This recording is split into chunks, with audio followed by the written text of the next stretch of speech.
Reel to real के इस खास एपिसोड में हम आज आ गए हैं इंडिया के सबसे पॉपुलर हेयर स्टाइलिस्ट में से एक आलिम हकीम के पास। आइए चलते हैं, उनसे जानते हैं कि क्या कुछ है उनका प्रोसेस और कुछ एक्सक्लूसिव जानकारी निकालने की भी कोशिश करते हैं। आइए चलिए। हेलो सर, कैसे हैं आप? कैसे हो आप? आइए सर, आज आपका सलून देखेंगे वर्सोवा में जो है और समझेंगे कि प्रोसेस क्या है। तो ये खूबसूरत सा सलून है, आप देख सकते हैं आलिम भाई का। मेरा छोटा सा ऑफिस है, मैं बैठता हूँ कई बार। पर एकेडमी है, उधर मैनिक्योर पेडिक्योर स्टेशन है, इधर नेल आर्ट हो रहा है। ये शैम्पू वाला एरिया है जी, ये मैनिक्योर पेडिक्योर स्टेशन है, ये नेल आर्ट है।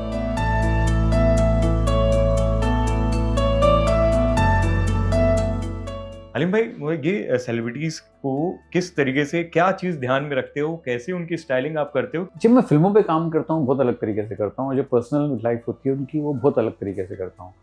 तो जब फिल्म होती है तो मैं हमेशा कैरेक्टर पे वर्क करता हूँ, और डायरेक्टर का काफ़ी सपोर्ट होता है उसके अंदर। फिर जो कॉस्ट्यूम डिज़ाइनर्स होते हैं, जो मेकअप आर्टिस्ट होते हैं, उनकी काफ़ी मदद ली जाती है एक लुक क्रिएट करने में। जब हमें पता है कि लंबे बाल होने वाले हैं फिल्म के अंदर, तो हम एक्टर को बोलते हैं कि बाल मत कटाना, बाल लंबे करना। अगर कहीं एक्सटेंशन लगाना है तो किस तरीके से लगाना है। और पिक्चर में अगर 5-6 लुक है तो उसकी शूटिंग कैसे होनी चाहिए, बैक स्टोरी शूट पहले करनी चाहिए। जब छोटे बाल है वो पहले करना चाहिए, लंबे बाल पहले करना चाहिए, वो सब पूरी टीम वर्क होती है। ये जब आपने क्रिएट किया एनिमल के जितने भी लुक्स हैं, क्या चीज आपने दिमाग में रखी थी? जब मैंने फर्स्ट डे लुक टेस्ट किया था तब जब लंबे बाल किए थे हमने, तो काफ़ी सिमिलैरिटी, जो लोग खड़े थे उनको लगा था कि संजू से काफ़ी सिमिलैरिटी हो रही है। संजू फिल्म में भी मैंने ही स्टाइलिंग की थी कि संजय जैसा लग रहा है। फिर हमने उसको और चेंज किया लुक को। फिर जो लंबे बालों का टेक्सचर है उसका अलग अलग टेक्सचर रखा। आप देखो फिल्म के अंदर वेवी लुक है काफ़ी बालों का। और जब मैन बन भी बनाया हमने तो उसको साइड पार्ट में करके बनाया, और हमने एक रिंगलेट छोड़ी है आगे, क्योंकि वो कैरेक्टर माइकल जैक्सन का फ़ैन है। और फिर जो लास्ट का जो है क्लाइमैक्स, जब वो अजीज़ है, तो वो उसके लिए काफ़ी होमवर्क हुआ था कि उसके लिए हमारी कुछ 4-5 सीटिंग हुई थी, संदीप सर, मेरी और रणबीर की। और तब मेरी डेट्स मैच नहीं हो रही थी, मैं काफ़ी बिजी था। तो उन्होंने कि it was very sweet of them कि they planned the shoot according to my date. आपके साथ ऐसा हुआ है कि कई बार जो लुक होता है एक्टर का और जो आप देते हो उसको फाइनल टच, वो शॉक्ड हो जाते हैं, उस समय क्या फीलिंग होती है? जब कबीर के लिए हम लोग लुक कर रहे थे, ऋतिक सर के बाल लंबे होने वाले थे फिल्म के अंदर, और सिद्धार्थ सर को भी लंबे बाल ही चाहिए थे कबीर के कैरेक्टर के लिए। बट मैं इस चीज़ से कन्विंस नहीं था कि बाल लंबे। मैं चाहता था कि ऋतिक रोशन को इस फिल्म में अलग तरीके से प्रेजेंट किया जाए, और बाल शार्प होने चाहिए, डिफरेंट लगना चाहिए कबीर। फिर ऋतिक सर ने आइडिया दिया कि ये कैरेक्टर के बाल सॉल्ट एंड पेपर होने चाहिए। और जब सॉल्ट एंड पेपर रखा बाल हम लोगों ने, जब उनके थोड़े से वाइट किए साइड से, आगे से थोड़े बहुत वाइट रखे, तब तो लोग पागल हो गए देख के। लुक फाइटर में भी है जो लुक किया हमने ऋतिक सर का, क्योंकि छोटे बाल है, और वॉर में भी छोटे बाल है, तो किस तरीके से इस छोटे बाल को अलग दिखाया जाए। क्लीन शेवन है, तो हमने कोशिश की। और जब ट्रेलर आया तो वॉर से ज़रा भी नहीं मैच कर रहे उनकी हेयर स्टाइल, या कुछ अलग ही लग रहा है। कि हमने उसको बहुत क्लासिक रखा है, पार्टिंग अलग रखी है, थोड़ा फ्लैट रखे हैं बाल, बहुत क्लासिक क्लीन टेपर कट रखा है। ऐसा नहीं कि वॉर जैसा एजी किया है। ऐसी कोई फिल्म या प्रोजेक्ट याद आ रहा हो जिसमें सबसे ज्यादा आपको सोचने का, स्ट्रेटेजी करने का उसमें टाइम लगा हो? नहीं, ऐसी बहुत सारी फिल्म है, साउथ की काफ़ी फिल्म है जो मैंने स्टाइल की है। जैसे रजनी सर की रोबो थी, रोबो 1 भी और रोबो 2 भी। उसमें आप देखोगे उनके बाल यहाँ से रेड थे, पार्ट 1 में वाइट थे, उनकी साइड वन थंडर बोल्ट के जैसे थी, जैसे बिजली कड़कती है ना, ऐसे ऐसे उनकी साइड लॉक्स थी। तो हर एक चीज़ पे डिटेलिंग की गई थी। जब ऐसा रियल लाइफ कैरेक्टर कोई आता है, जब बायोपिक बन रही होती है, तो आप कितना रिसर्च करते हो उसके लिए? काफ़ी रिसर्च करना पड़ता है, क्योंकि और थोड़ा सा ईजी भी हो जाता है, क्योंकि काफ़ी लोग आपकी मदद करते हैं कि नहीं ऐसा नहीं ऐसा था, ऐसा नहीं ऐसा था, ऐसा। ये सब लोग देख चुके हैं। जब कोई चीज़ फैंटेसी होती है तो किसी को पता नहीं होता, तो उसमें आप अपनी तरफ से कुछ भी ऐड कर सकते हो। हाँ, आपके ऊपर रहता है सब कुछ, आपकी क्रिएटिविटी आपके ऊपर रहती है। हाल फिलहाल में एमएसडी को देखा, महेंद्र सिंह धोनी को, मतलब वो हर जगह वायरल हो गया। कुछ ऐसी हम चीज़ें देख रहे थे, और किसी ने ऐसी 2-3 दोस्त देख रहे थे, तो किसी ने ऐसी इंटरनेट पे चीज़ दिखाई, और वो माई पाई उनके पास पहले से थी उनके आईपैड पे। तो बोला ये देखिए फ़ोटो है। मैंने बहुत अच्छी फ़ोटो है। बोलते मेरे बाल ऐसे कभी थे ही नहीं, किसी ने फ़ोटोशॉप किया है। तो बोला ये रियल में कर सकते हैं हम, आप बस 1 साल बाल मत कटाओ। तो उन्होंने बोला कि आलिम देख, मैंने 1 साल बाल नहीं कटाए, और छुआ तक नहीं, कुछ ट्रिम नहीं किया, कुछ नहीं किया। फिर हमने उसको पूरा ग्रूम किया, कलर किया, हाइलाइट्स किए, और बहुत अच्छे से मैनिक्योर किया बालों को। और जब मैंने फ़ोटो पोस्ट की अपने सोशल मीडिया पे, तो वो मेरे ख्याल से पूरा इंटरनेट ब्रेक हो चुका था। धोनी, विराट और हार्दिक, ये सब इन लोगों के आने से आपको लगता है कि इंडियन क्रिकेट टीम में भी वो जो हेयर स्टाइल को लेकर, हेयर डू को लेकर काफ़ी एक्सपेरिमेंट करने लगे? जी करते हैं, लेकिन एक लिमिटेशन ये होती है कि जो स्पोर्ट्स पर्सनालिटी होते हैं वो बाल, स्पेशली क्रिकेटर्स, वो बाल लंबे कर नहीं पाते, उन सबको लंबा करना होता है।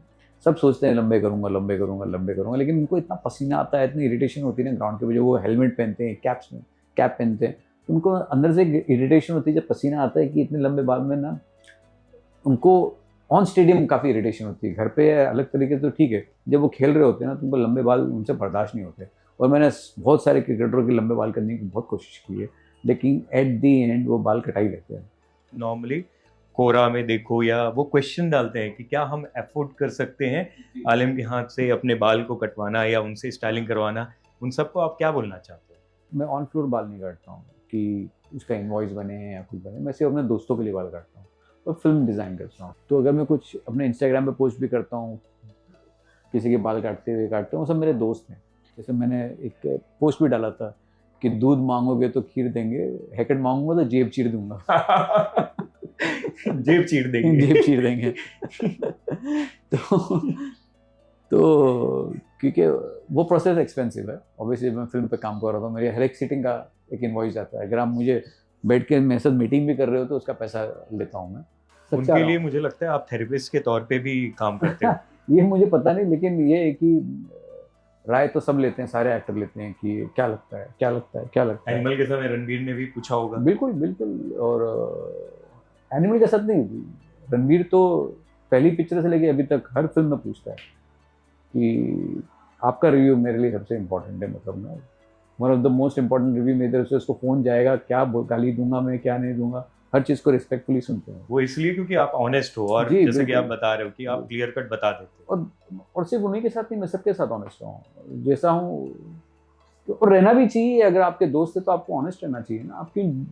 आपको जो चीज़ अच्छी लग रही है, ये नहीं कि अगर आपको अच्छी लगी है वो चीज़ वो सच्ची में अच्छी है, वो आपका टेस्ट है। कई बार चीज़ें मैं गलत रहा हूँ कि मुझे कोई फिल्म अच्छी लगी और वो नहीं चली, और जो पिक्चर मुझे नहीं अच्छी लगी वो चली। तो ऐसा नहीं कि जो मुझे लगा ये मेरा टेस्ट है, तो मैं उस चीज़ में फ्रैंक रहा हूँ कि ये मेरा टेस्ट है, मुझे नहीं अच्छा लगा। सबसे महंगा फिल्मी प्रोजेक्ट बताओ। अच्छा, नाम बताइए आप बस। सबसे महंगा फिल्मी प्रोजेक्ट बहुत रहे हैं ऐसे मेरे, महंगे महंगे फिल्मी प्रोजेक्ट जिसमें इतना खर्चा हुआ है। रोबो में काफ़ी खर्चा हुआ था हर एक लुक्स पे, फिर एनिमल में भी खर्चा हुआ है, फिर बहुत सारी फिल्में हैं, बहुत फिल्में हैं जिसमें लुक्स के ऊपर काफ़ी हुआ। संजू में काफ़ी लुक टेस्ट हुआ है, फिर बाहुबली, काफ़ी फिल्में। फिल्म में खर्चा होता है, आपकी जितनी मीटिंग करेंगे उतना आपका खर्चा होता है। और होता है, काफ़ी फिल्में रही हैं ऐसे। हाँ भाई, पर आर के हिसाब से चार्ज करते हैं या प्रोजेक्ट के हिसाब से? नहीं, पर आर के हिसाब से ही चार्ज होता है। पर आर मतलब विद इन 8 आवर्स आप मुझे जब इस्तेमाल करते हो, उसमें आप मेरा आधा घंटा ले लो, 15 मिनट ले लो, या मुझसे 4 घंटे ले लो। ऑब्वियसली पूरा टाइम तो इस्तेमाल कर नहीं पाते, तो उसका होता है, क्योंकि मेरी वो डेट चली जाती है, मेरा टाइम चले जाता है, कि टाइम ऊपर नीचे होता है। तो उस तरीके से मैं पहले से एक फिक्स प्राइस रखता हूँ कि आप मुझे 15 मिनट के लिए मेरे से बात करोगे या आधे घंटे के लिए बात करोगे, कितना भी मेरे साथ यूज़ करो, तो फ़ी वही रहती है, ताकि कोई आपको मिसयूज़ नहीं करे। आप इतने ग्राउंडेड इसलिए हो क्योंकि फादर इतने बड़े लेजेंडरी आर्टिस्ट थे वो खुद। और मैं मतलब अपने दर्शकों को बताना चाहता हूँ कि आप ये प्रेजेंट नहीं कर रहे हो अपने आप को। मैं इतने टाइम से आपको देख रहा हूँ, आप हो रियल में। वो जो फेकनेस होती है ना, वो पता चल जाती है, वो है नहीं आपके अंदर। तो ये जो ह्यूमिलिटी है, ये इतना ग्राउंडेड हो, वो किस वजह से आती है? और थोड़ा फादर साहब के बारे में भी बताइए। जो मेरे वालिद साहब थे हकीम किरानवी, वो काफ़ी फेमस आर्टिस्ट थे। मतलब वो अपने आप में उस समय वो तो लेजेंड आए थे। नहीं, वो तो अभी भी लेजेंड ही रहे हैं। मतलब उनको, उनकी डेथ बहुत जल्दी हो गई थी, वो जस्ट 39। और वो अमिताभ बच्चन की स्टाइल उन्होंने क्रिएट की थी, जो अभी तक वाला, हाँ। अभी उनके बाल मैं करता हूँ, अभी भी वही हेयर स्टाइल लगते हैं अमित जी। और सिर्फ उन्हीं के बाल नहीं, उन्होंने पूरी इंडस्ट्री में सबके बाल किए। इवन दिलीप साहब के भी मैंने देखा है। दिलीप साहब, अनिल कपूर, संजय दत्त की पहली फिल्म रॉकी में भी उन्होंने स्टाइल किया था। फिर अमित जी की, सॉरी अनिल कपूर की वो 7 दिन, सब ही इज़ ओनली स्टाइल्ड। फिर जितनी फिल्में थी, फिर शशि कपूर की वक्त, ये वो सब उन्होंने स्टाइल किया। अमिताभ बच्चन की जितनी फिल्में रही, दीवार, शोले, डॉन, सब डैडी ने किए स्टाइल। तो वो इंडिया के सबसे पहले सुपरस्टार हेयर ड्रेसर थे, मतलब जिसको बोलते हैं, हम लोग आज बोलते हैं सेलिब्रिटी है, स्टाइलिश सेलिब्रिटी है, ही वॉज द वन जिन्होंने पूरा एक सिनेरियो चेंज किया था। और वो टाइम पे कोई सोशल मीडिया नहीं होता था, कुछ नहीं होता था, और तब भी आप इतने फेमस थे। तो वो उन्होंने क्रेज़ पैदा किया था अपना, क्योंकि वो काफ़ी विजनरी है, काफ़ी आगे की सोचते थे जब लुक करते थे।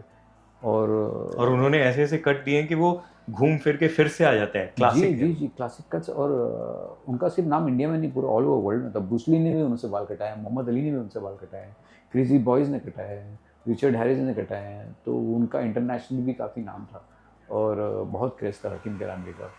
लेकिन ये सैड पार्ट था कि वो जल्दी चले गए और मैं बहुत छोटा था, मैं 9 साल का था, तो मुझे सब चीज़ रिक्रिएट करनी पड़ी सब। कुछ भी नहीं था हमारे पास। एक सैड स्टोरी होती है ना, जैसे सब लोग की ज़ीरो से हीरो, वैसी मेरी रही है।